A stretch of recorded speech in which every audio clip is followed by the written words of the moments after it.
donc du séminaire. Mourad, donc, qui nous a accueillis et bien sûr accompagnés tout le long, et puis les organisateurs et en même temps les équipes. Voilà, merci, un grand merci à vous. Alors, je vais en fait vous présenter dans l'idée des thérapies, donc c'est presque l'intersection entre l'activité physique et les nouveaux traitements sans médicaments, parce que vous savez très bien que dans toutes les prescriptions de médicaments, il y a des effets presque annexes, ou je dirais, enfin, non désirables. On dira que pour chaque médicament, vous ne trouverez jamais un médicament qui n'induit pas automatiquement des effets indésirables. Il y a des personnes qui lisent bien sûr les notices et ils disent oui, si je prends ce médicament, j'ai par exemple une hernie discale, je vais prendre du tramadol, et bien le tramadol, quand on lit la notice, elle est quand même énorme. Et donc indirectement, est-ce que réellement je dois prendre ce médicament pour simplement, je dirais, baisser la douleur et avoir un certain confort de vie? Est-ce que réellement ou bien je dirais, ben voilà, je m'abstiens de le prendre, mais si je m'abstiens, quelles sont les autres solutions parallèles? Enfin, et donc là, dans le cadre du cancer, donc au niveau donc de notre labo, bien sûr d'autres labos, donc on s'est intéressé à différentes formes de cancer. Le cancer du sein, donc on l'a développé en partenariat avec la Tunisie et donc actuellement avec l'Algérie. Et donc on a des résultats très intéressants. Mais avant bien sûr de vous présenter réellement la partie, je dirais, cette étude scientifique qu'on a réalisée avec vraiment donc les patients, etc., il serait intéressant de revenir comment un médecin, par exemple, peut prescrire de l'activité physique pour des patients. Sur quelle base, quelle formation il peut y avoir, etc. Et enfin, je pense que pour la majorité des personnes, on connaît tous l'activité physique, mais réellement, est-ce qu'on sait la définir? Et je dirais, grosso modo, revenir sur réellement la partie métabolique, cancer et activité physique en termes de définition réellement, pas revenir sur la contraction, mais l'intérêt réellement du mouvement, etc. Donc, je démarrerai bien sûr par ce premier axe. Je vais essayer d'aller relativement vite, puisqu'en fait, c'est quand même, je dirais, presque un rappel, quoi. Alors, donc l'activité physique, et puis l'actuel, on dira, grosso modo, vous êtes tous au courant qu'en Algérie, on a quand même pas mal d'obésité. En Europe, c'est presque dramatique. On a quand même des maladies métaboliques en termes de statistiques très, très importantes. Et donc, quand on lit, par exemple, cette publication qui a concerné à peu près 175, je dirais, pas cas, formes de cancer, et qui a regroupé pratiquement, je dirais, les 3/4 des pays, en fait, au niveau de la planète. Donc, c'est intéressant de revenir sur cette publication, donc, de 2017. Et on a quand même 175 pays qui ont participé pour 12 types de cancers. Et vous avez donc, dans cette avancée en termes d'études, on a quand même les cancers attribués au diabète, parce que dans le passé, quand j'avais un diabète, ce n'est pas sûr que je vais, en fait, développer une forme de cancer. Donc, ces dernières années, les études scientifiques ont démontré que si j'ai un diabète, j'ai plus ou moins une chance, enfin, pronostic très relevé ou élevé, etc., de développer un cancer. Et donc, aujourd'hui, nous, en tant que médecins, on est obligés, les patients qu'on a qui sont diabétiques et obèses, eh bien aussi, on fait des consultations plutôt d'oncologie. Et donc, indirectement, parce qu'on sait tôt ou tard, ils développeront donc un cancer. Donc, par l'activité physique, on essaiera de voir comment, en fait, bien sûr, ralentir et peut-être décompter ce problème donc de diagnostic du cancer chez les diabétiques. Vous avez donc, ça a été établi récemment, donc c'est vraiment des études récentes, pratiquement 2016, 2017, 2018, où on a pu démontrer avec réellement des études, avec des bien sûr, enfin méta-études, etc., que le diabète pouvait indirectement converger, bien sûr, vers du cancer. La recommandation qui nous est donnée aujourd'hui par la Haute Autorité de Santé, en Algérie, normalement, c'est pareil, puisque les médecins, je dirais, forcément généralistes et puis les spécialistes vont aussi, quand ils auscultent un diabétique, automatiquement, ils s'intéressent à ce côté, bien sûr, donc oncologie. Et donc, doivent être désormais intégrer les patients diabétiques, dont, bien sûr, dans le registre d'oncologie. Ensuite, les causes sont connues, donc c'est des causes vraiment, certaines sont pratiquement ça tombe sous le sens. C'est bien sûr le manque d'activité, c'est le comportement sédentaire. Simplement, dans les études de la physiologie de l'exercice, on a fait la différence entre quelqu'un qui est sédentaire et quelqu'un qui bouge très peu. C'est-à-dire, on va voir que généralement quelqu'un qui est assis en tapotant sur son ordinateur n'est pas forcément un sédentaire. Pourquoi? Parce qu'en fait, on a mis sur pied au niveau de l'activité physique adaptée le mètre que vous connaissez, donc on fait l'évaluation de la dépense énergétique, et donc on a fait cette différence entre donc le sédentaire et bien sûr le manque d'activité. On calcule bien sûr le nombre de calories sur les mouvements qui sont en fait réalisés, comme on le fait bien sûr d'une façon très simple. Donc on équipe bien sûr les patients avec des actimètres, etc. On les suit à distance. On sait quelle distance ils ont fait. On peut calculer la dépense énergétique et on connaît aussi leur pathologie. Et donc plusieurs études convergent vers cet état, je dirais, de calcul qu'un sédentaire n'est pas automatiquement quelqu'un qui manque donc d'activité. Ensuite, les causes, d'une façon générale, c'est quand même ce manque d'activité, bien sûr, qui concerne la majorité donc, de ces personnes et de ces patients. Et bien sûr, l'intensité qui est mise, c'est-à-dire, est-ce que quand je fais le ménage et que je balaye quelque chose, est-ce que, par exemple, je me dis, est-ce que réellement c'est une activité? Est-ce que le fait de marcher de la maison jusque, par exemple, au marché pour faire ses courses, est-ce que c'est de l'activité physique? Normalement, de façon générale, on peut penser que c'est quand même une action motrice. Mais si je la conditionne et que je la synchronise avec le respiratoire, avec le cardiaque, automatiquement, ça ne pourra être qu'une activité physique normée. Ça veut dire quoi? Ça veut dire que chez quelqu'un qui est malade, un BPCO, ou bien par exemple un obèse, etc., si je lui dis, tu coupes ta respiration sur 4 pas, tu fais 4 pas sans inspirer, sans expirer, les 5 autres pas tu expires, en fait, on synchronise l'action motrice avec le système cardiovasculaire et ça devient une activité pratiquement paramétrée. Et donc, aller au marché, faire 3 km, deviendrait une activité impactant le système cardiovasculaire. Mais par contre, si je vais d'une façon pressée pour faire mes courses, en réalité, il n'y a pas de gain. C'est comme on monte les escaliers, on les descend, on dit, il n'y a pas de gain, enfin, la dépense, je dirais, énergétique est nulle. Donc, vous avez ces aspects, bien sûr. On prend en compte, bien sûr, toutes les activités, mais en même temps, vous avez derrière, sous ces aspects, je ne vais pas développer, enfin, les synchronisations au niveau, bien sûr, tout ce qui est métabolique, etc., et en même temps, au niveau cellulaire, cellules musculaires, etc. Et la plupart, je dirais, de ces travaux s'intéressent, bien sûr, aux protéines du compartiment musculaire. C'est-à-dire, est-ce que quand je vais au marché, est-ce que réellement j'impacte cette synthèse donc au niveau du sarcomère et que bien sûr je vais resynthétiser les protéines. Donc très bas, donc en fait la synthèse est très basse. Par contre, quand je synchronise mon pas avec mon système cardiovasculaire, je resynthèse indirectement les fameuses protéines contractiles, actimyosine, trombomyosine, etc., la troponine C, I et H, et en même temps, je vais au fait jouer sur le calcium, c'est-à-dire l'utilisation du calcium. Et donc indirectement, ça veut dire synchroniser ou impacter, je dirais, un pas pour en fait impacter le système cardiovasculaire devient une activité, bien sûr, presque adaptée.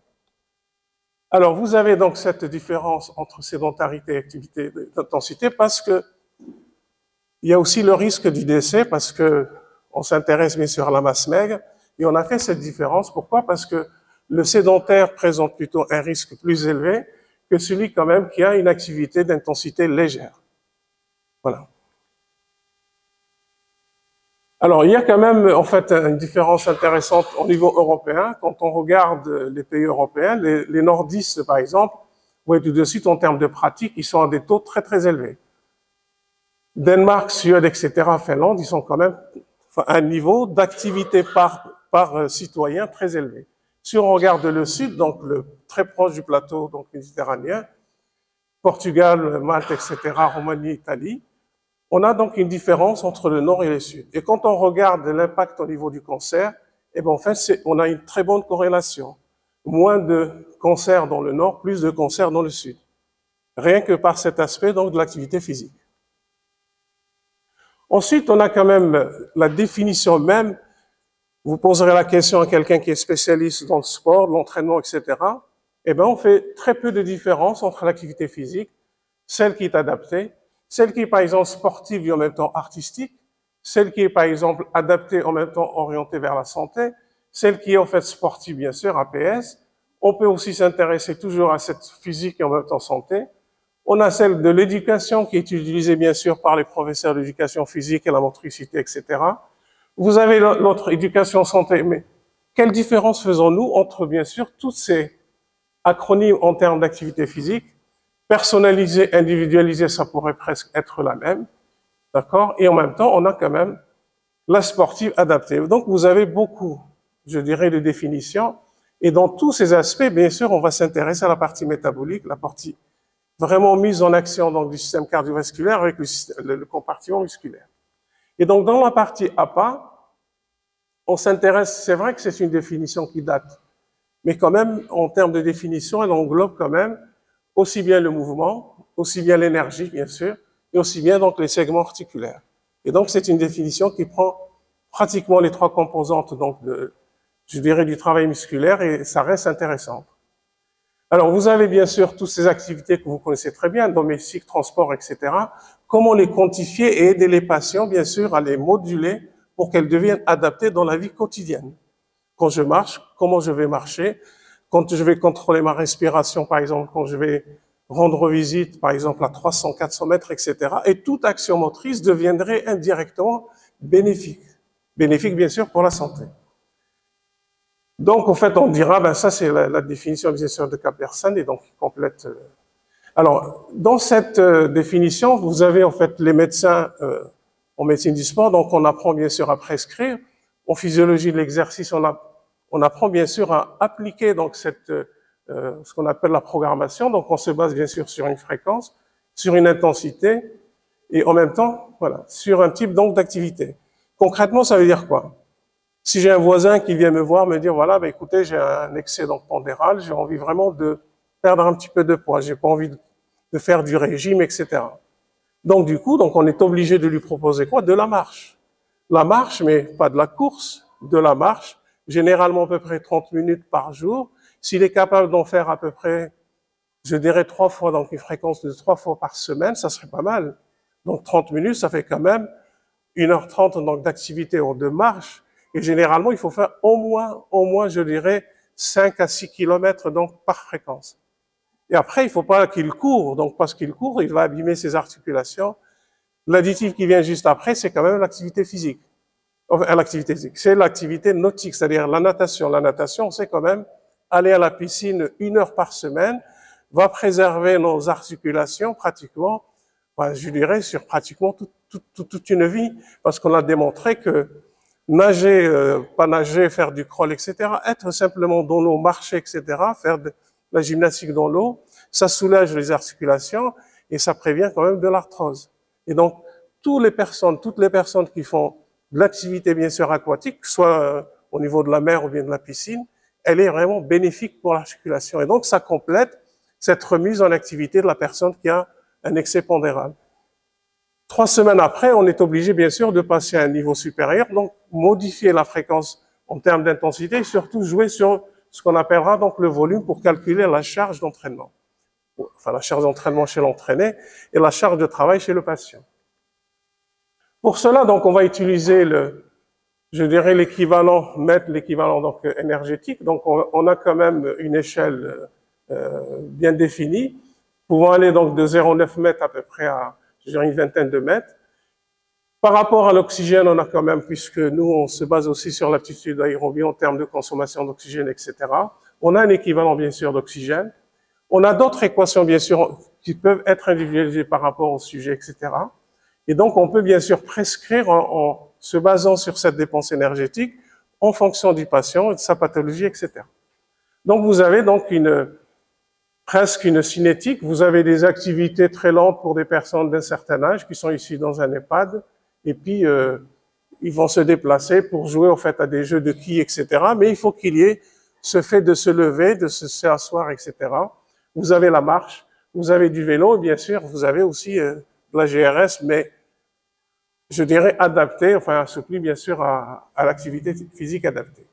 Donc quand on regarde dans le cadre du sport, on a quand même, dès que je veux faire du sport, c'est quand même une autre activité physique.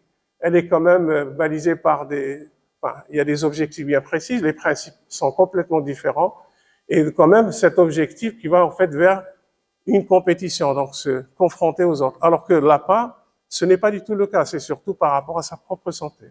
Donc les types d'activités qu'on peut proposer, c'est presque la majorité des activités sont par exemple les activités par exemple intermittentes comme sport collectif, etc. Non, marche, vélo, natation, etc. Alors vous avez donc ces types d'activités qu'on peut développer et impactant automatiquement la capacité respiratoire. Vous avez donc la VO2 max et bien sûr le rejet de dioxyde de carbone. C'est ces deux paramètres pendant les tests d'effort, puisqu'on fait des tests d'effort à l'entrée, bien sûr des tests d'effort adaptés. Donc automatiquement on fait à visée cardiaque et non à visée performance pour les malades. Et on a donc ce type d'activité. Vous avez bien sûr des marathons organisés par les associations de patients, etc. En Algérie, on a quand même pas mal d'associations de patients. Et bien sûr, automatiquement, je dirais si un marathon pour les malades, automatiquement, il est adapté. C'est pas un marathon, bien sûr, pour des coureurs confirmés, etc. Vous avez bien sûr la montée des escaliers, ça rentre donc bien sûr dans la préparation physique même des athlètes, mais chez les patients, on a quand même, au lieu de faire le simple ruffier qui est maintenant un petit peu banni, donc on fait bien sûr la montée des escaliers. Alors vous avez bien sûr vous avez le DRACAR, donc plusieurs associations européennes sont l'escrime, ceux qui connaissent l'escrime est une activité pour le cancer du sein très très intéressante parce que dès qu'on fait l'ablation du sein, on est en déséquilibre et donc automatiquement avant bien sûr la reconstitution, l'activité donc du sabre, etc., de l'épée, donc vraiment elle est très très intéressante, elle rentre en plein, je dirais, dans le protocole de réadaptation, bien sûr, à l'effort, et en même temps le DRACAR, puisque aussi bien il y a le groupe, donc la motivation par le groupe, et en même temps l'activité de ramer, donc automatiquement je travaille bien sûr le haut donc du corps. Vous avez d'autres exercices donc d'équilibre, etc. Donc on peut utiliser donc développement des fonctions musculaires, on peut imaginer toutes les actions donc de renforcement musculaire ou en utilisant bien sûr les ergomètres, etc. Alors, l'idée quand même aussi de concevoir donc certaines activités en fonction de certaines, pas forcément pathologies, mais plutôt des atteintes, par exemple articulaires. Vous avez donc les étirements qui font partie, bien sûr, de l'activité physique, de préparation, etc. Donc, sont rentrés en plein, je dirais, dedans, dans les thérapies, donc, dites APA pour les patients. Ça veut dire que l'étirement passif et l'étirement actif fait partie automatiquement, donc, de tout exercice proposé, donc, à des patients. Le pourquoi, on le sait très bien, puisque quand on fait des étirements, on n'étire pas simplement le muscle, on étire aussi bien donc tout ce qui est donc périphérique, périmyosium, etc., endomyosium, et en plus, pratiquement, on rééquilibre un petit peu les capteurs, les mécanorécepteurs, les Pacini, les Messner, etc., et le fuseau autour, bien sûr, donc, du tendon. Donc, l'activité d'étirement, normalement, si je prends l'exemple de quelqu'un qui est lombalgique, il vient d'être opéré, il est obligé toute sa vie donc de s'étirer avant de s'endormir et quand il se réveille, il faut qu'il s'étire au moins 20 minutes. Mais l'étirement, il faut apprendre comment s'étirer. Mais s'étirer, automatiquement, c'est mieux qu'une infiltration de corticoïdes. Donc ça, c'est vraiment bénéfique puisque les corticoïdes vont calmer la douleur sur à peu près 3-4 semaines. Par contre, les étirements, c'est quand même permanent. Et alors là, ça ne demande pas de médicaments, ça demande que, en fait, la volonté de faire. Donc, vous avez des activités du maintien de l'équilibre, puisqu'on a aussi des chuteurs, donc automatiquement, au vu de l'âge et bien sûr de certaines atteintes, baisse bien sûr fibrillaire, sarcopénie, etc. Donc, automatiquement, on s'intéresse aussi donc à cette chute et donc on peut la prendre en charge. Alors, sur l'évaluation qui permet aux médecins vraiment de prescrire, nous avons des échelles en fonction de l'intensité et bien sûr, on a en fait des repères, soit l'essoufflement, soit la pénibilité, et en phase, vous avez des exemples. Donc, je passe relativement vite pour dire qu'il y a quand même donc une grille sur laquelle on s'appuie pour prescrire cette activité. Et bien sûr, vous voyez tout de suite, quand on est à peu près à très élevé, on est donc à une phase donc supérieure à 9 mètres et on a un essoufflement très important. Et bien sûr, c'est des activités inférieures à 10 minutes. Alors, quand je rentre pas dans les détails, donc bien sûr, dans tout ce qui est métabolisme, anaérobie, aérobie lactique, etc., parce que travailler sur 10 minutes, chez un sportif, par exemple en foot, on dit par exemple on va faire des changements de direction, travailler l'aérobie sur 5-10 minutes, on sait exactement sur quoi on va intervenir et qu'est-ce qu'on va faire travailler. Par contre, chez les patients, automatiquement, orientés vers santé, donc ces 10 minutes sont énormes. Si en fait on est à des intensités importantes, puisque là, on est pratiquement supérieur à 9 mètres, donc ils ne peuvent pas pratiquement dépasser les 10 minutes. Ce rappel pratiquement de l'activité physique étant terminé, donc je vais revenir sur la prescription de l'activité physique orientée bien sûr sur le cancer du sein. Alors je l'ai mis sous forme de dialogue, vous avez deux sœurs, donc qui dialoguent, une qui est malade et une qui n'est pas malade, et donc les conseils donc de l'une vers l'autre. Vous avez donc celle qui n'est pas malade et celle qui est malade, et donc pourquoi en fait, bien sûr, prescrire de l'activité physique pour une personne donc, qui a un cancer du sein? Le pourquoi? Le pourquoi est énorme, puisqu'en fait, bien sûr, on pourrait baisser de 30% la mortalité quand même, donc en termes de cancer, et en même temps, cancer du sein. Quand on arrive quand même à ce pourcentage qui est quand même important, on voit les aléas, donc celles qui, bien sûr, sont directement responsables, bien sûr, du cancer, surcharge pondérale, tabagisme, etc. Après, il y a la culture aussi, donc la cigarette. Donc, en Algérie, je pense qu'on est moins concerné par ça, mais n'empêche. Et donc, vous avez aussi l'alcool. Mais ici, on n'est pas concerné, mais on a quand même ce fléau donc de l'alcool. Les infections donc virales, etc. Donc, vous avez un cadre clinique par rapport à ces causes. Renforcer l'adhésion donc des patients, c'est surtout en fait les faire adhérer à l'activité. Parce que vous avez quelqu'un qui a un cancer, il est fatigué, il est épuisé, il a 45 ans ou 60 ans, etc. Et vous venez vous lui dire, viens, on va faire du sport. Je vous laisse imaginer la réaction de la personne qui est malade. Moi, je suis malade et tu veux que je fasse du sport. Dans la définition du mot sport, donc si on l'allège avec plutôt bouger ou marcher, etc., peut-être que le patient va adhérer. Par contre, dès que vous lui dites du sport, ça veut dire qu'il voit le sport, c'est-à-dire la compétition, courir, se confronter aux autres, etc. Donc cette adhésion passe aussi par l'échange, et nous avons beaucoup de médecins en fait qui sont, je dirais, de la partie. Nous-mêmes on le fait, mais on a quand même des psychologues donc de l'adhésion qui font un travail donc excellent pour l'adhésion donc des patients. L'engagement donc dans une vie active, parce que on va voir plus loin que dès que les femmes s'engagent dans une dès que les femmes s'engagent dans un protocole vraiment d'activité physique, il y a moins de récidives, et puis au fait, on gagne quand même quelques années de vie. Alors, l'enjeu quand même, c'est une prise en charge globale, personnalisée en cancérologie.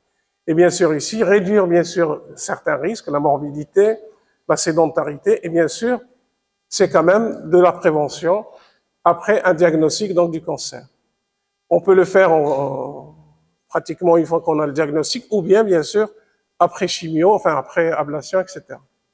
Alors, le pourquoi donc toujours de la pratique de l'APA, les bénéfices sont quand même reconnus puisqu'on a quand même pas mal d'articles scientifiques qui convergent et tout le monde est d'accord pour dire que l'activité physique améliore la qualité de vie donc des patients, ça c'est clair, santé globale et donc générale. Vous avez aussi l'intérêt donc de la prévention tertiaire, secondaire et en même temps, enfin primaire, secondaire et tertiaire. Pourquoi? Parce qu'on peut des fois, là par exemple, on a un test qui va être appliqué. Il y a l'équipe de Toulouse, enfin nous on travaille avec l'équipe de Toulouse, qui a mis indirectement au test, je dirais, enfin très intéressant, par la salive. Donc on va essayer donc de presque, je dirais, diagnostiquer, pronostiquer pour certaines femmes qui sont prédisposées donc à développer le cancer du sein, rien que par la salive. Et donc dès qu'on diagnostique cette, je dirais, possibilité éventuelle que cette personne va développer un cancer du sein, donc on la prend en charge par l'activité physique. Et il n'y a pas de traitement réellement médicamenteux qui est proposé. C'est uniquement de l'activité physique qui est proposée donc pour ces personnes.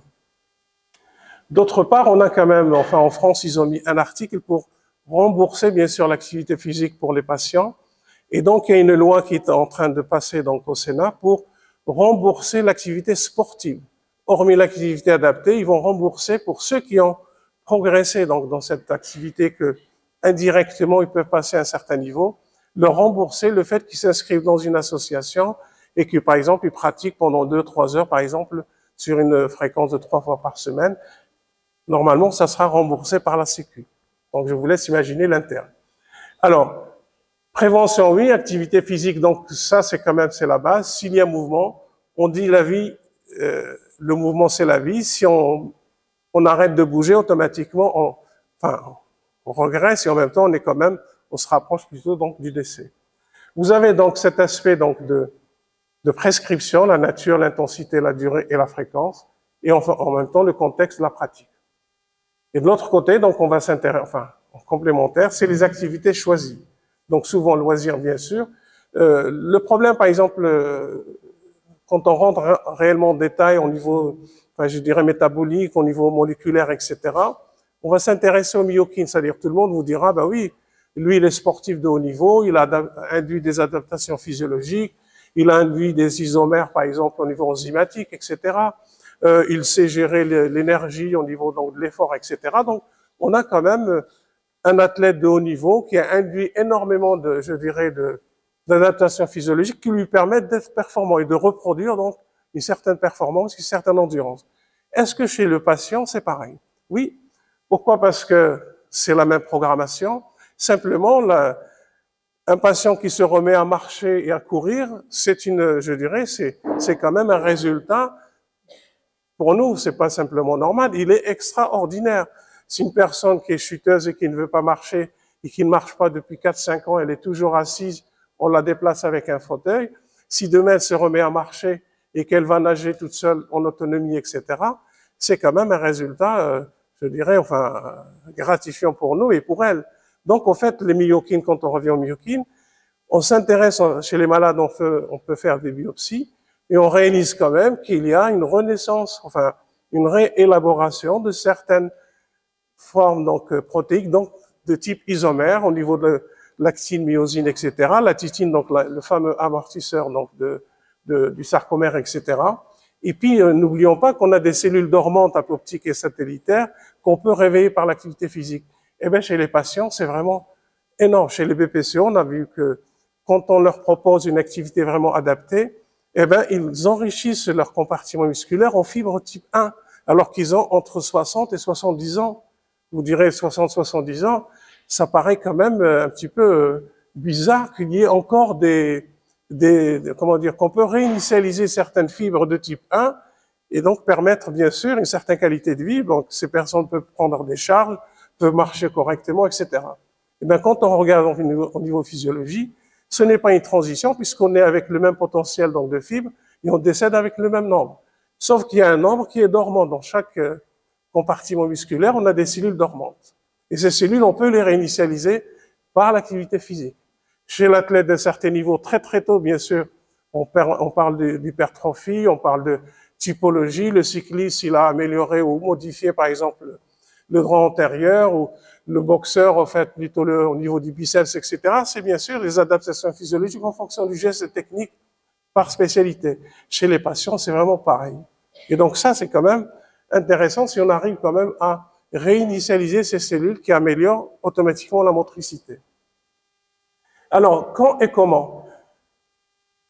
Si on a quand même une diminution de 6% chaque fois qu'on fait 1 heure d'activité physique, le calcul est simple. Ça veut dire que je peux gagner quand même, nous on appelle ça l'effet dose de l'activité physique, et indirectement, on a quand même quelques années, on gagne facilement 5 à 6 ans si je fais régulièrement une activité physique. Je dirais franchement, gagner 6 ans de vie, tout est dessiné, nous on croit quand même à ça, mais on l'a démontré au niveau terrain que les gens, les patients qui suivent régulièrement une activité physique gagnent en moyenne 6 ans de vie en plus. Alors ensuite, la sœur, elle lui dit la survie. Eh bien, la survie par rapport au cancer du sein, c'est quand même 5 à 10 ans, 4 à 6%. Quand c'est assidu, on peut aller à 10 ans. Je pense que 10 ans de vie, c'est quand même relativement important. Quand on est malade et qu'on a, je dirais, encore envie de profiter de la famille et un petit peu de la vie, 10 ans, c'est quand même très, très important. Le bénéfice, bien sûr, de l'activité physique initiale. Vous avez donc cette survie associée directement, ici, je donne que des génériques, mais derrière chaque générique, vous avez automatiquement des justificatifs, validations scientifiques qui ont démontré cela. Donc, c'est pour ça que je ne rentre pas beaucoup dans les détails. En qualité de vie, bien sûr, on va pallier donc la fatigue que je disais tout à l'heure, un patient qui est très fatigué. enfin, si j'arrive à supporter une certaine fatigue, je dirais saine, enfin une fatigue, on dit une bonne fatigue. Je suis fatigué, puis le soir, j'arrive à bien dormir. Donc, je développe moins d'angoisse parce que je suis fatigué, je m'endors. Et donc, on peut pallier quand même tout ce qui est, on fait ce qu'on appelle ce cercle un petit peu vicieux, quoi. Donc, on le coupe quand même chez le patient. Donc, moins d'anxiété, etc. L'image du corps, puisque je vais faire de l'activité physique, je me soucie moins, par exemple, si je n'ai pas réellement, si j'ai fait l'ablation du sein, donc il faut l'accepter. Il y a bien sûr d'autres considérations culturelles, enfin, on peut en parler, mais on peut quand même les surmonter. Les aspects donc de l'activité physique, l'impact au niveau bien sûr physiologique et autres, une action sur le tissu adipeux bien sûr, sur les estrogènes, sur l'insulinórésistance, etc.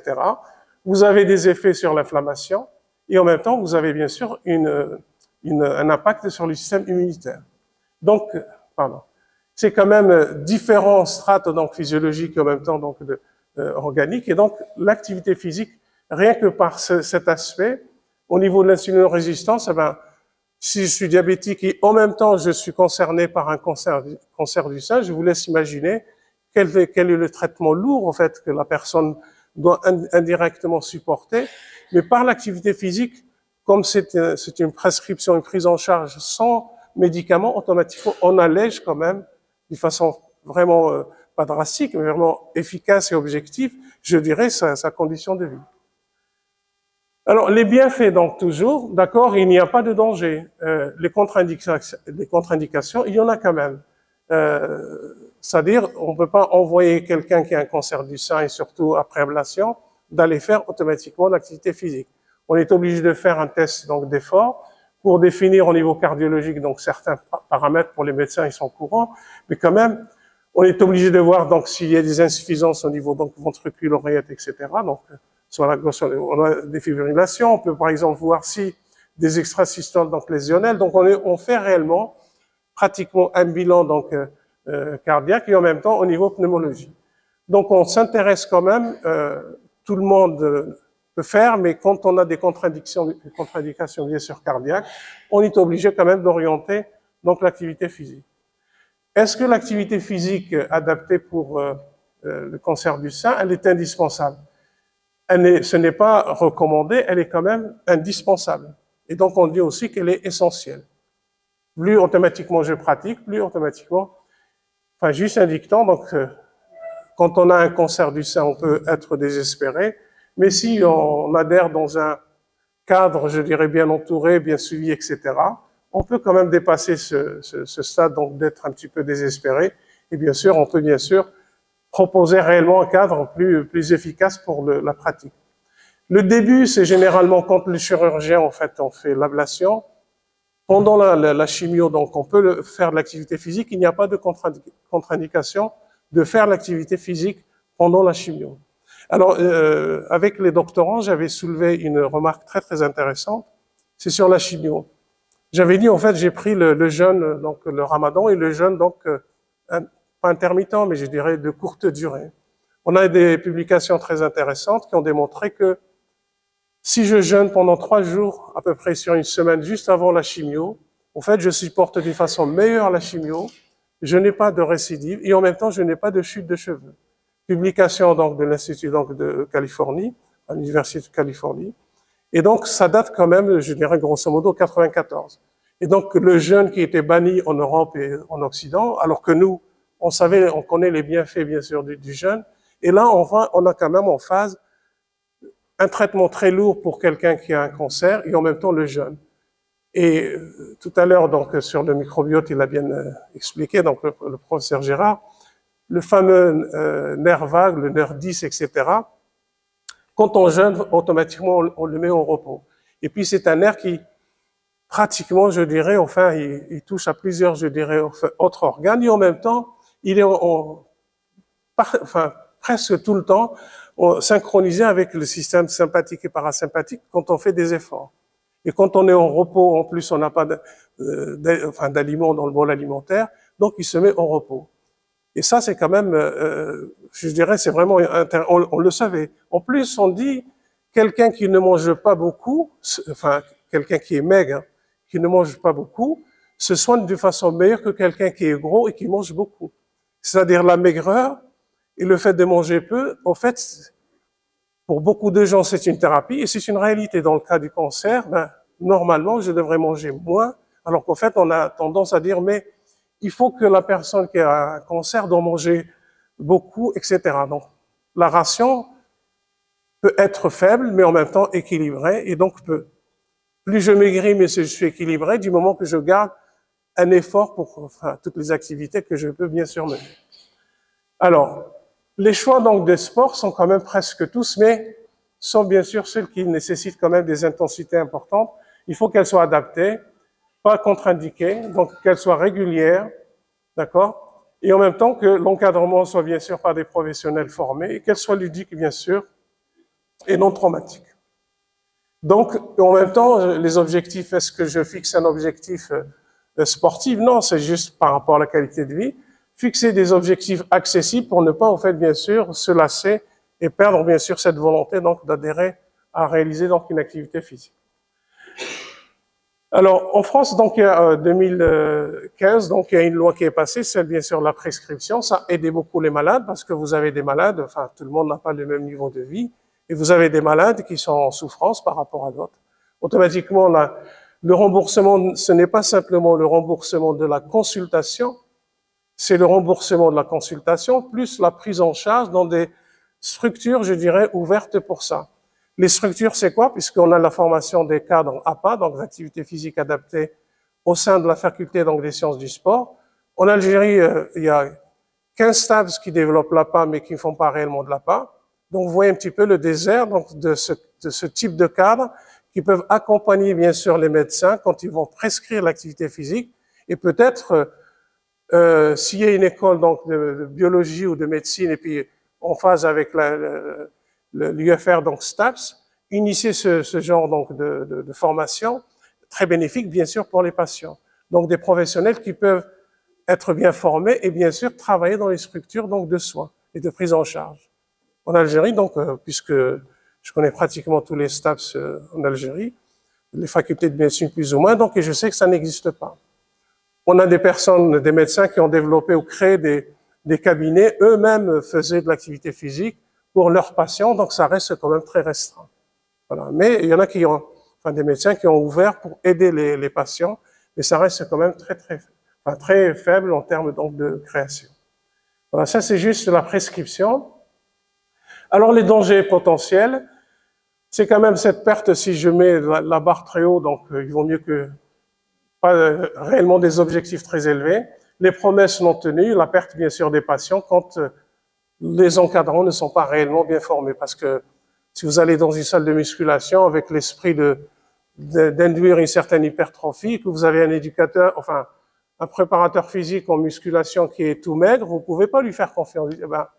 Et lui, si vous voyez quelqu'un qui a déjà un certain dimorphisme physique, vous dites, ah bah oui, lui, mais on ne sait pas comment, en fait, il est arrivé à cet état, enfin, à cet état. Donc, avec des protocoles peut-être.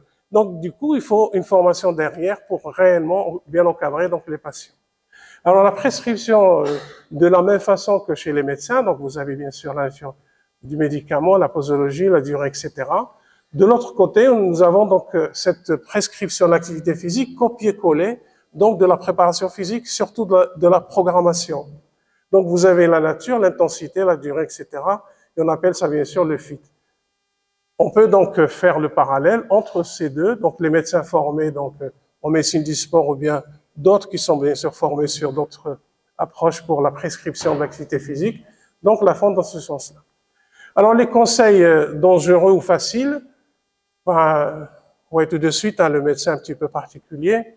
Donc, il faut dire, peut-être aller marcher, vous savez très bien. Donc, si je suis en plus porteur d'un cancer et en même temps d'un diabète, je peux quand même avoir, enfin, tous les aléas, donc au niveau donc plantaire, cette atteinte vasculaire, etc. Donc, marcher, c'est bien, mais marcher, bien sûr, avec, enfin, selon, je dirais, enfin, un protocole et en même temps des chaussures, puisque si je suis diabétique, vous savez très bien qu'il me faut quand même des chaussures bien. Par contre, les seins, enfin, cancer du sein, moi, si je n'ai pas, par exemple, un diabète, donc ça me posera moins de problèmes. Aller danser, oui, c'est bien, ça fait sourire parce que Aller danser, donc la danse, c'est bien pour l'expression corporelle. Tout le monde n'aime pas danser, bien sûr. La natation, il faut bien sûr se confronter au regard des autres, et chose qui n'est pas évidente pour tout le monde. D'accord?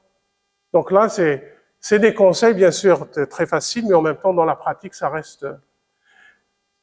Ensuite, il nous dit, peut-être, il faut aller récupérer le muscle, chose qu'il ne faut jamais faire, puisque tout ce qui est, bien sûr, musculation pour un cancer du sein, c'est banni. Il ne faut jamais faire, donc, de la musculation. Alors, le choix de l'activité, on avait dit, bien sûr, des activités ludiques, d'abord. Proposer au moins 2 activités, c'est-à-dire multisports, pour ne pas, en fait, avoir un panel quand même enrichi. Mobiliser, généralement, pratiquement plusieurs chaînons articulaires, donc, faire travailler l'ensemble du corps. Passer dans l'activité faible de risque traumatique, donc sans réellement dépasser un certain volume hebdomadaire, et automatiquement personnaliser et adapter bien sûr cette pratique. Alors, je suis quand même là, mais les autres aussi, donc ça veut dire est-ce que j'y arriverai tout seul? Enfin, les associations de patients, généralement, ont compris le sens de l'activité physique, aussi bien au niveau convivialité, quand on est en groupe, on est en famille, on est mieux parce qu'on échange, etc. Tout le monde est porteur de la même pathologie, et donc il n'y a pas de complexe. Donc on échange, et si en plus on pratique un sport vraiment, je dirais le même, il y a quand même réellement une émulation entre les patients. Et donc toutes les associations, je dirais, de patients, en Algérie, il y en a par exemple celle à Constantine, elle est installée à Al-Khouroub, donc ils accueillent donc des malades, ils leur font donc des parcours, des sorties par exemple, ils font des sorties à la mer, etc. Donc, ils ont un programme parce que nous, on est obligés aussi de les évaluer quotidiennement, enfin, d'une façon bien sûr continue. Vous avez donc toutes ces associations qui apportent quand même cet encadrement, ce suivi, et bien sûr qui rassurent les patients. Alors, le choix de l'APA, donc au niveau médical, donc on a ces 3 R, donc raisonné, régulière et raisonnable. C'est vraiment la base avec le FIT, quoi. Je ne peux pas, par exemple, programmer une activité physique en termes de la charge de travail sur une personne qui a, par exemple, elle est déjà un cancer du sein, plus un excès de poids peut-être, et puis d'autres pathologies associées. Donc, en fonction, bien sûr, du sujet, on est obligé de se référer à ces 3 R. Et bien sûr, toujours le FIT de l'autre côté.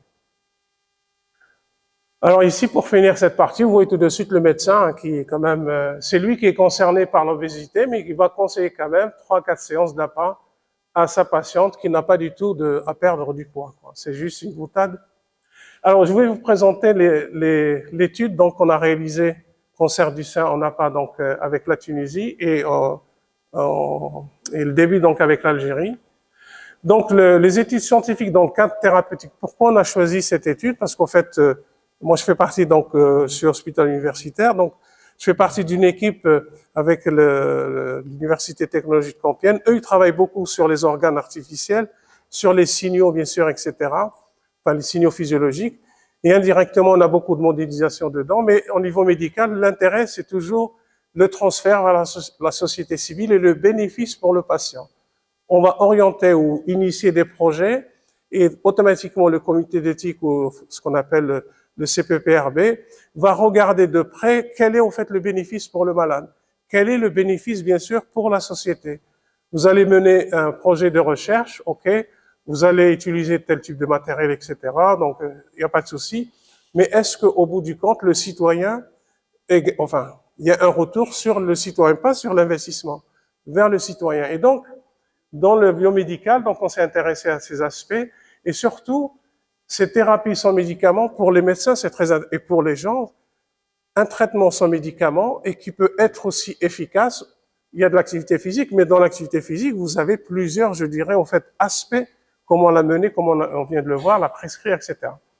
Vous avez donc ce laboratoire dont je fais partie, les adaptations physiologiques à l'exercice, à l'effort, et en même temps, réadaptation à l'effort. Donc, chez les patients, comment, en fait, les amener à refaire des efforts.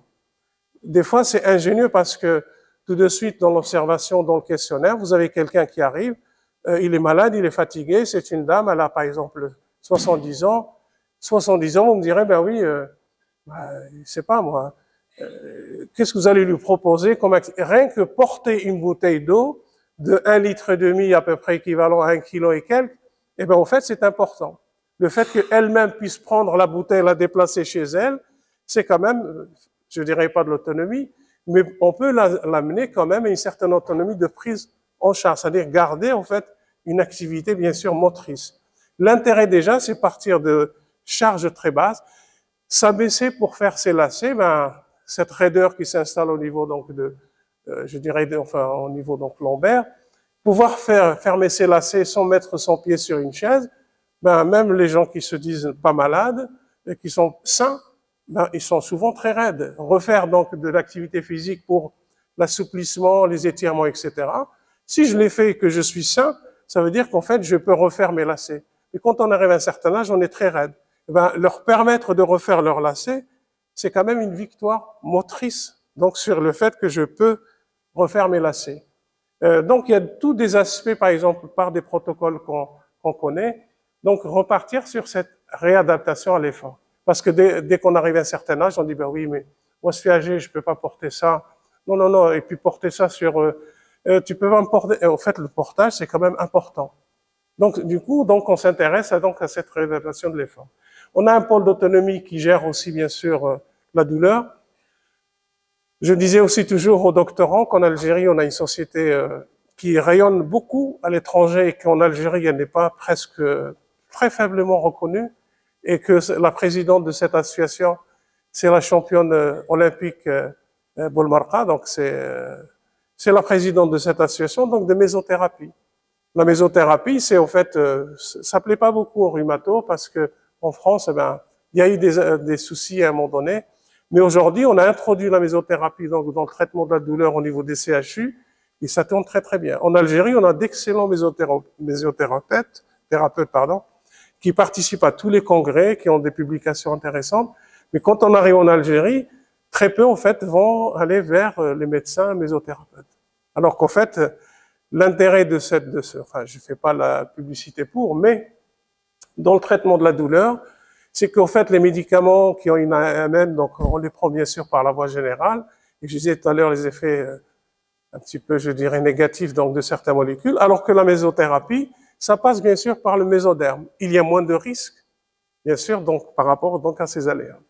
Donc là, on a un service qui gère la douleur et qui en même temps, bien sûr, c'est presque un centre donc épidémiologique de l'observation, bien sûr, donc de l'autonomie, parce qu'on a des chuteurs et en même temps, la région ou l'État vont initier donc des projets en fonction du nombre, bien sûr, de personnes qui sont contraintes ou atteintes, etc., donc d'immobilité, etc. Donc, c'est vraiment un pôle qui est très intéressant au CHU et qui peut, bien sûr, impulser des projets de recherche. Pardon. Donc, vous avez donc le service d'oncologie de Tunis, donc, avec lequel on travaillait. Et par contre, donc, à Constantine, on a le service d'oncologie et l'hôpital, bien sûr, Ben Dadis. Voilà. Et on a fait participer, bien sûr, le laboratoire, donc, LIPS, le laboratoire STAPS, puisque eux, donc, en fait, depuis des années, travaillent avec la faculté de médecine. Et les premiers enseignants de l'UFR STAPS de Constantine ont été formés à la faculté des sciences, à la faculté de médecine. Donc, il y a eu, donc, une collaboration antérieure qui a fait que ils étaient très intéressés, donc, par Alors, les bases de réflexion, c'est bien sûr tout ce qui a été publié, bien sûr, par les équipes de recherche et l'INSERM qui comptabilise et qui nous renvoie, bien sûr, pratiquement des revues de la littérature sur les dernières, je dirais, en fait, publications. Et automatiquement, on se base, bien sûr, sur cette partie-là. Après, tout ce qui est rapporté par la publication sur les cicatrices ne sont pas réellement impactés par l'activité physique. Voilà. La posture est modifiée après généralement, c'est un déséquilibre, certes, au niveau des bras, mais qui impacte automatiquement, bien sûr, donc les membres inférieurs. Donc, la mastectomie impacte vraiment d'une façon significative le déséquilibre, et donc certaines personnes deviennent chuteuses automatiquement. On est obligé de leur proposer donc un protocole de rééducation, d'équilibre donc et de posture. Le choix du protocole par rapport au cancer du sein, donc on avait certains protocoles, mais vous le voyez tout de suite, un protocole cancer du sein appliqué dans un pays du Maghreb avec une certaine culture, c'était pas facile. Et puis même la campagne qui a concerné le dépistage, etc., sur le cancer du sein en Algérie, ça a été quand même, je dirais, vraiment compliqué, quoi, parce qu'il y a un état d'esprit. Le premier, c'est quand même, c'est pas à vous que je vais l'apprendre, Vous dites par exemple, les gens disent, en arabe ils disent le mard li ma yitsemmash, c'est-à-dire la maladie qu'on ne peut pas nommer. C'est-à-dire que c'est une, comment dire, comme si je suis maudit d'avoir contracté le cancer. Et si j'en parle dans ma famille, si j'en parle autour de moi, ça veut dire que c'est très mauvais. Ça veut dire généralement, donc le premier problème qu'on a rencontré par rapport à cet aspect culturel, c'est que les femmes, au fait, pratiquement, elles avaient, enfin, le cancer s'est prononcé chez eux depuis 3-4 ans, et donc on les récupère 4 ans après. Donc vous voyez tout de suite que quand on fait l'autopalpation, qu'on est, en tant que femme, on sait indirectement, je dirais, savoir qu'il y a quelque chose qui ne va pas, automatiquement on consulte, et je peux par exemple faire des analyses et voir que plus ou moins j'ai un cancer du sein. Mais je suis quand même très tôt. Automatiquement la prise en charge et le traitement serait moindre par rapport à quelqu'un qu'on recueille ou qu'on accueille quand même 5-6 ans après. Donc ça, c'est une difficulté, entre guillemets, culturelle, mais qui pose d'énormes problèmes. Après, dans la proposition de l'activité physique à pas, beaucoup de maris étaient pas partants pour laisser leurs femmes aller faire de la gymnastique, etc., dans les salles. C'était un point de vue, beaucoup de familles, beaucoup de maris étaient au contraire partants. Par contre, d'autres étaient catégoriques. Mon épouse ne va pas aller à la salle faire de la gymnastique, ne va pas à la salle faire des étirements. Bon, on lui dit c'est entre femmes, donc nous on n'est pas présents. C'est même celle qui va enseigner l'activité physique, c'est une dame. Et malgré ça, ça reste. Donc l'aspect culturel a freiné beaucoup. Donc cet aspect de démarrage donc des études scientifiques. Et bien sûr, heureusement qu'il y a des gens de bon sens et puis que ça a pu quand même aboutir. Alors le cancer du sein, activité physique, etc. Donc c'est dans la plupart donc des autres cancers. On a quand même un apport complémentaire. On dit quand même que des résultats en fait récents ont pu mettre en évidence cette prévention primaire, secondaire et tertiaire, détecter la maladie dans les premiers stades. Si on arrive à la détecter dans les premiers stades, donc on peut vraiment proposer un suivi, et bien sûr le parcours de soins sera complètement différent. Et bien sûr tertiaire, éliminer les complications donc qui peuvent être initiées ou donc inhérentes donc à la pathologie. Alors, les atteintes, d'une façon générale, elles sont musculaires, neuromusculaires, au niveau donc de l'oxygène et bien sûr atteintes donc cardio-respiratoires.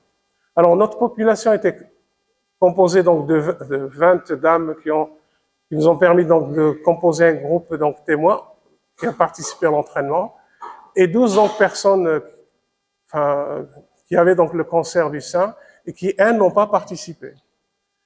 Alors, à côté de ça, bien sûr, toutes les femmes il y avait un côté psychologique que moi je ne suis pas réellement, enfin j'ai pas cette compétence de quantifier les effets par exemple psychologiques, etc. Il faut quand même que quelqu'un, un psychologue clinique, parce que le problème, vous avez des dames par exemple, je sais pas, qui étaient dans des situations un petit peu familiales particulières, dès qu'elles avaient fait l'ablation, donc elles se sont retrouvées toutes seules avec les enfants, etc. Psychologiquement, donc en fait on avait retarder aussi leur adhésion parce que elles étaient prêtes à participer, il n'y a pas de problème. Mais au niveau familial, elles avaient quand même des aléas et donc on savait pertinemment qu'au niveau physiologie, les résultats qu'on allait recueillir n'étaient pas conformes. Mais en fait, par rapport à quelqu'un qui est stressé, les signaux physiologiques ne sont pas les mêmes. C'est complètement différent alors que quelqu'un qui est apaisé par rapport à cet aspect familial et qui adhère indirectement, ces résultats, donc, automatiquement, seront complètement différents. Donc, on a quand même deux populations quand même homogènes. Ils étaient majoritairement, donc, ils ont eu l'ablation, donc, des seins. D'autres ont eu la reconstitution, bien sûr. Et en même temps, ils avaient tous pratiquement des équilibres, donc, postural. Alors, on a fait des tests, donc, d'évaluation d'entrée-sortie, donc, des tests, donc, physiologie de l'exercice. On a fait des tests, donc, vous avez le test 6 minutes, c'est celui de Léger, donc dans le monde du sport, il est très connu, c'est un test navette.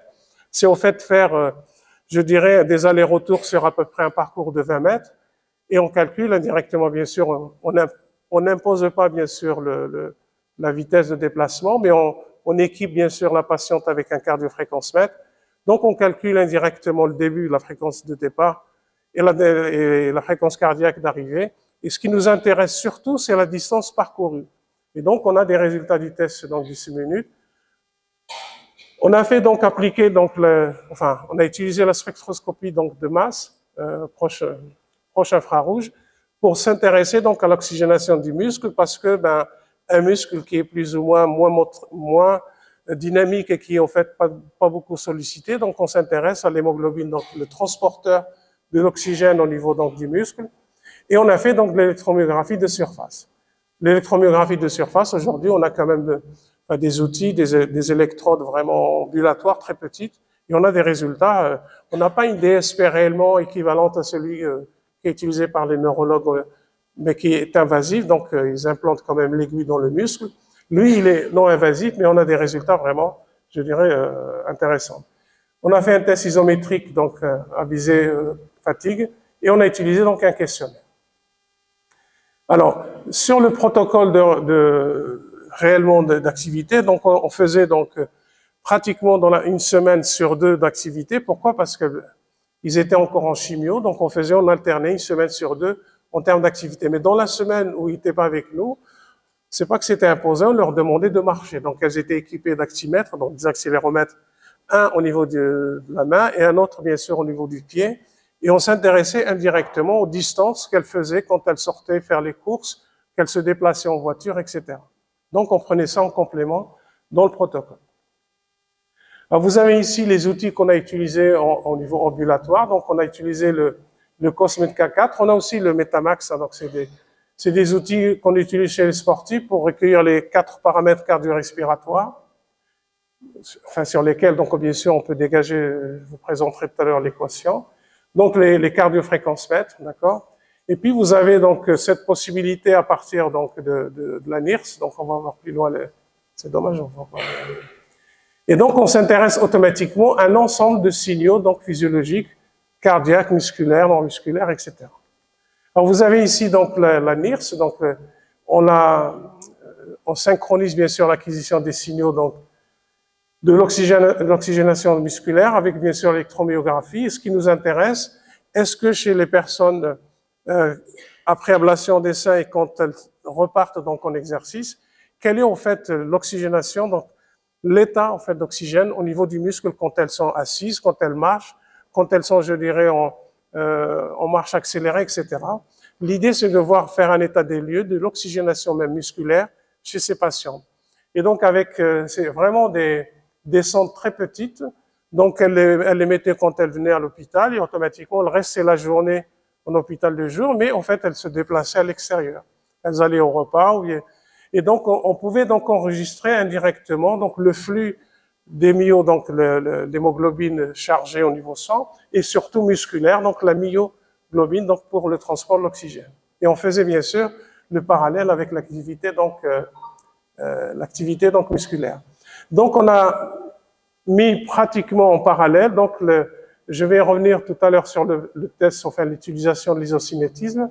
Donc on a de l'imagerie, donc de la spectroscopie, donc l'oxygénation et bien sûr l'électromyographie, donc pour s'intéresser indirectement, donc au niveau moléculaire, donc au niveau du travail donc musculaire.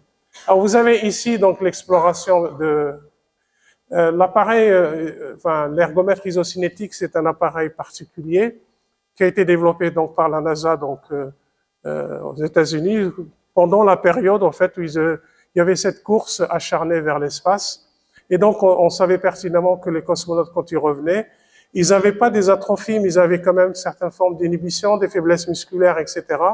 Et donc on a demandé à Perrine, qui est un physiologiste, de s'intéresser donc aux paramètres cinématiques du mouvement et en même temps de voir quel est en fait le taux de raideur qui peut s'installer, le taux de faiblesse, etc. Et donc ils ont produit un ergomètre au niveau technologique et mécanique vraiment excellent.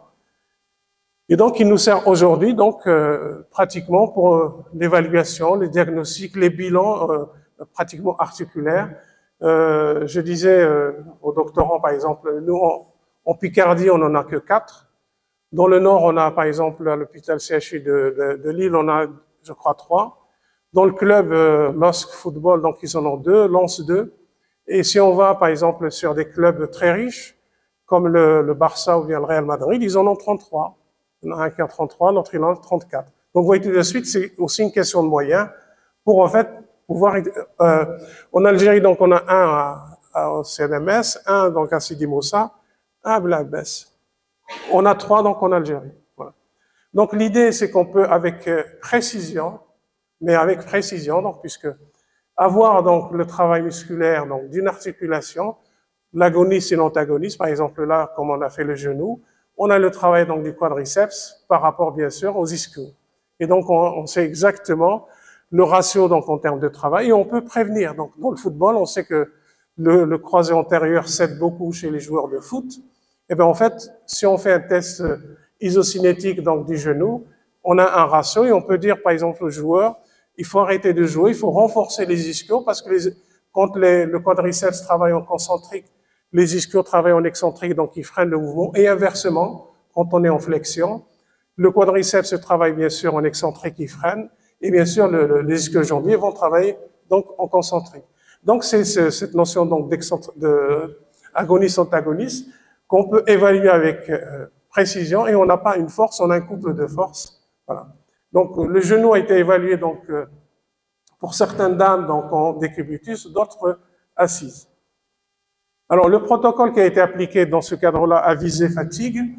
Donc on a fait une série de 3 séries donc d'extension maximale volontaire. Le problème c'est que vous ne pouvez pas développer ou avoir une idée sur votre force maximale volontaire comme mode isométrique. C'est-à-dire, vous ne pouvez pas avoir votre force maximale volontaire en dynamique, c'est-à-dire en faire un mouvement alterné donc selon un plan. C'est-à-dire extension, flexion, soit du bras, soit de... Vous êtes obligé de travailler sur l'excentrique. Et ce n'est pas par hasard que dans les urgences, quand vous allez pour un trauma donc articulaire, on ne va pas vous évaluer, bien sûr, même si on le fait de façon manuelle, on l'évalue bien sûr selon le format donc isométrique. Donc automatiquement, c'est rapide d'une part, et en même temps, je dirais, c'est efficace. On détermine donc la force maximale volontaire, et à partir de généralement d'une moyenne donc la série, on propose automatiquement de réaliser, travailler plutôt donc à un niveau donc 50% de la force maximale volontaire chez les malades. Chez les enfants, on peut le faire à 25, et chez les performeurs, on leur propose bien sûr 75. Pour déterminer bien sûr quoi, le temps de maintien à 50%. Voilà. Et donc ça, c'est à viser fatigue. Alors vous avez ici, parce que cette formule, beaucoup donc de physiologistes connaissent, dans le monde du sport, elle est enseignée, mais au niveau médical, donc on a quand même des approches très intéressantes. Parce que quand on s'intéresse au volume d'éjection systolique, et donc sa valeur, donc on peut aussi être averti sur certains aléas, bien sûr, de sténose, de cardiomyopathie, etc., de désentraînement, d'hydratation, etc. Donc, ce n'est pas juste une équation pour, en fait, nous dire, voilà, j'ai un VO2 max de temps, millilitres par minute, et en même temps par rapport à mon poids, je suis performeur, donc je suis nageur, et donc, mais en réalité, au niveau médical, donc on a beaucoup de travaux qui, en fait, sont intéressés à cette équation, et à chaque fois, donc, on est revenu sur des aspects. On peut, par exemple, par la VO2, selon un test donc, de laboratoire, voir si le patient a pris des métabloquants. Même si nous, on lui dit, est-ce que tu prends des métabloquants au niveau cardiaque, on peut le voir. Donc, on peut déceler. Sur la différence artério-veineuse, donc vous voyez tout de suite qu'on a aussi d'autres pathologies ou donc d'autres aléas physiologiques qu'on peut bien sûr révéler. Donc, ce n'est pas juste une équation qu'on utilise pour l'aptitude aérobie. Concernant les résultats qu'on a obtenus, sur la force maximale volontaire obtenue en mode isométrique, on n'a pas réellement, je dirais, une différence entre les... comment dire? Simplement, on voit tout de suite que le groupe entraîné, chez le groupe non entraîné, donc il n'y a pas de différence. Par contre, le groupe entraîné, donc vous voyez tout de suite, on a quand même une différence significative. Par contre, le groupe non entraîné, pareil. Par contre, sur l'endurance, vous voyez tout de suite que les personnes qui ont été qui ont suivi l'entraînement, pratiquement, en fait, résistent mieux à la fatigue et en même temps, l'endurance ici, c'est pratiquement entre 60 secondes à peu près à 2 minutes de maintien. Voilà. Ensuite, vous avez donc pour les non entraînés, donc vous n'avez pas donc de différence significative. Sur la fréquence, celle-là, donc la fréquence moyenne du signal, qui nous indique un petit peu la baisse et l'installation, vous voyez tout de suite différence significative chez le groupe entraîné et pas chez le groupe non entraîné. La RMS au niveau du signal de l'EMG, donc l'électromyographe, elle nous donne une idée sur le recrutement des unités motrices. Ça veut dire que si je suis par exemple quelqu'un qui est entraîné, je recrute d'une façon progressive mes unités motrices et donc je maintiens un effort. Si je suis sédentaire, je vais recruter plein d'unités motrices sur un laps de temps court et en même temps je m'épuise très vite. D'accord? Et donc là, vous voyez tout de suite que là, la meilleure gestion, il recrute d'une façon efficace les unités motrices et donc il ne se fatigue pas du tout. Alors qu'ici, vous voyez tout de suite, il recrute plein d'unités motrices et automatiquement, il y a épuisement. Ensuite, vous avez donc dans la fréquence cardiaque très peu, puisqu'il n'y avait pas d'atteinte réellement, je dirais, donc cardiaque. Sur le lactate qui nous confirme l'état de fatigue, vous voyez tout de suite que les entraînés, on a une différence significative et donc ils produisent moins donc, de lactate. Sur les 6 minutes, le test de 6 minutes avec la fréquence cardiaque, pareil, différence significative chez les entraînés et pas chez les non-entraînés. Aussi, donc, sur la distance, les entraînés augmentent leur distance de marche sur les 6 minutes, ça veut dire qu'ils réalisent une distance plus importante, alors que les autres, il n'y a pas réellement de différence significative. Alors, la discussion en termes d'observation, on a quand même une contraction simple réalisée sur un dynamomètre isocinétique, et on peut bien sûr en fait, installer très vite la fatigue et dégager bien sûr des paramètres qui nous intéressent. On a quand même amélioré ou modifié bien sûr l'endurance chez les patientes. On a amélioré donc le recrutement des unités motrices, d'accord. On a aussi modifié et amélioré donc cette fréquence donc qui nous montre donc l'installation de la fatigue par le signal EMG. Et bien sûr, on a augmenté la distance donc parcourue sur le test de 6 minutes. On a donc aussi impacté indirectement donc cette fréquence cardiaque pendant le test, et bien sûr sur le lactate, donc moins de lactate pour ceux qui sont entraînés. On avait vu que l'apport donc significatif du transporteur donc d'oxygène au niveau musculaire était quand même plus important, donc mieux oxygéné. Le compartiment musculaire était mieux oxygéné chez les patients donc, qui ont participé donc automatiquement au protocole. Meilleure gestion de l'installation de la fatigue, adhésion des participants, baisse donc de la récidive, qualité de vie meilleure, corrélée bien sûr au questionnaire, et donc cette thérapie sans médicaments, etc., donc partant donc sur l'activité physique, on pourra dire qu'elle est très complémentaire donc du traitement donc du cancer. On a quand même publié donc 2 articles, un en 2019, un en 2022, et bien sûr la partie Tunis donc qui sont en train de travailler sur un autre article qui va normalement être soumis, et le côté constantinois sur aussi un autre article. Voilà, je vous remercie beaucoup de votre attention, et puis j'espère que j'étais pas très long. Merci.